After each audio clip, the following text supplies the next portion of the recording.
What is up, YouTube? This is Cody on the Real Sports Talk. You can follow me on Twitter at Cody_TRST. Also, check out the Real Sports Talk's website and subscribe to us on YouTube to get some great sports coverage. I'm bringing you guys the Quaker State 400 post-race video. Sorry it's kind of late. I wasn't able to see the race live, but I did check it out, and these are kind of my thoughts on it. I'm just going to kind of recap it since the video's a little late anyway. It's going to be a shorter video. Brad Keselowski gets his third win of the year on this racetrack, and that puts him definitely in position to make the chase. Right now he's in the top 10, but if he falls out, he's definitely locked in. He gets those bonus points if he stays in the top 10, so that's great for Brad. At this point, he would be leading the championship standings if the chase were to start today. The conditions were very hot all weekend at Kentucky, and combined with there was, I believe, some wind or some other weather condition as well, that kind of postponed practice, qualifying, all that weekend stuff, that kind of was held back a little bit because of the weather. It was either in the 80s or 90s all weekend. It was just a very hot, very miserable day.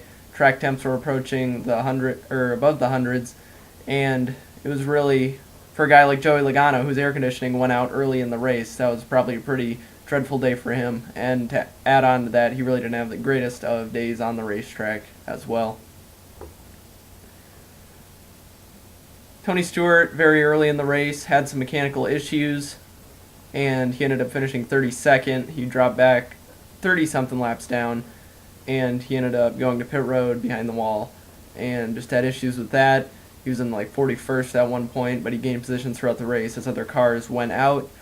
Carl Edwards, toward the end of the race, he was running well in the UPS car. First time it's had sponsorship all season for UPS.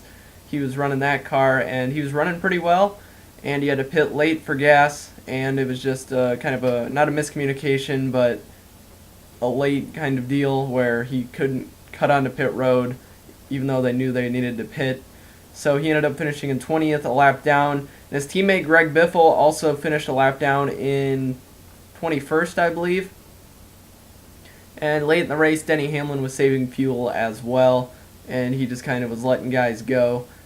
He didn't get a terrible finish. Kasey Kahne ended up passing him, and Hamlin ended up finishing in the third position.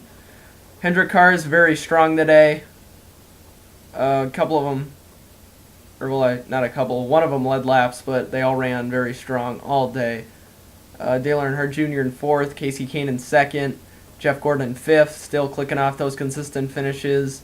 As we approach the later stages of the season, this guy needs wins, though, to get into the chase, as does Kasey Kahne, who is charging very hard at the end of the race. And if it was 10 miles longer, the race was, we might have seen Kasey Kahne in victory lane. He was definitely catching Brad Keselowski in the closing stages of this race. He was just blown by guys. Found something on the racetrack. His car was very good at the end. Just not enough time to catch Brad, and he ended up not finishing as well as he was hoping, obviously. As I said, very hard charging at the end of this race. Matt Kenseth comes home in 7th after all the controversy the last week or so about him leaving Roush. Comes home with a consistent finish. I think that kind of answers the questions whether these guys are going to try for the remainder of the season. And the answer is yes. They're going to put their effort out there, and they're going to try to race hard and win some races, and possibly the championship. He comes out of here remaining the points leader, only with one win though.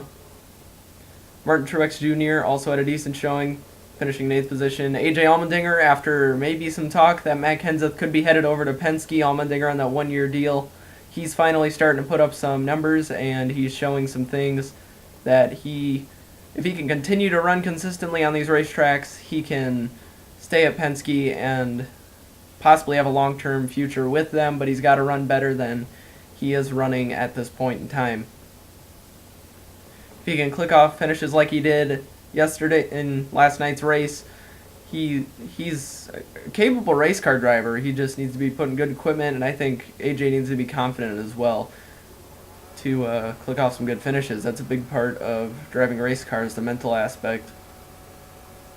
Kyle Busch, who finished first last year in this race, looked strong early, but didn't come away with the victory. Led the most laps, however, and he ended up finishing in the 10th position.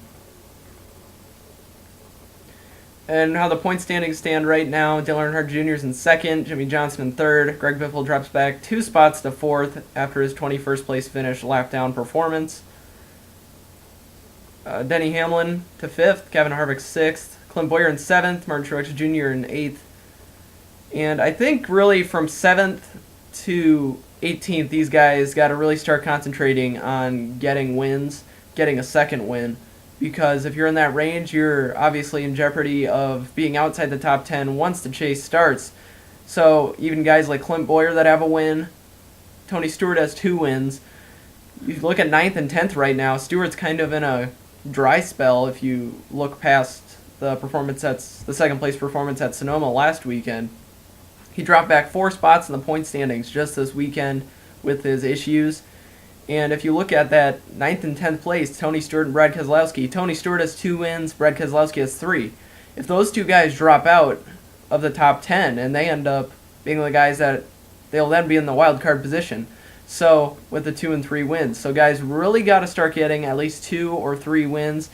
Guys like Kasey Kahne and Kyle Busch have to get another win if they want to secure their spot in this chase. Those are the 2 guys outside right now that I'd say have the best shot of getting in. Kyle Busch is definitely capable of getting another win, I think. And I think the guy that really a lot of people aren't really talking about as getting into the chase at this point, they're kind of giving up on him, is Jeff Gordon. And it's just been luck with him all season. He's been running well, but just hasn't been able to complete races and finish races. That all started at Daytona with his engine blowing up, the Daytona 500. And Jeff Gordon's won, I believe it is 13 races on the next 3 or 4 racetracks. So it's really a stretch for him where he can click off some wins. And once he gets one, I think he might be able to get multiple wins. And we might actually still see Jeff Gordon in this chase. It's going to be a tough road for him, but I don't know with guys like Joey Logano, Ryan Newman, if they're capable of getting another win. And when it comes to Carl Edwards, at this point, he's starting to show that he can race, and he's got some muscle. He's showing shades of what he was last year as we move through Kentucky. Even though the finish didn't show it, he's starting to run in the top 5, top 10, and we got the wild card next week at Daytona. So it'll just be interesting to see how everything plays out this season. And just moving toward the chase, who ends up in that chase racing for the championship. So I guess, as I said, next week we're heading to Daytona. That's going to be a big wild card. Super speedway with the drafting. We'll see how much pack drafting there is as opposed to the tandem drafting. And I'll have a pre-race video for you right here on the Real Sports Talks channel. Get excited for Daytona. Everybody have a good holiday.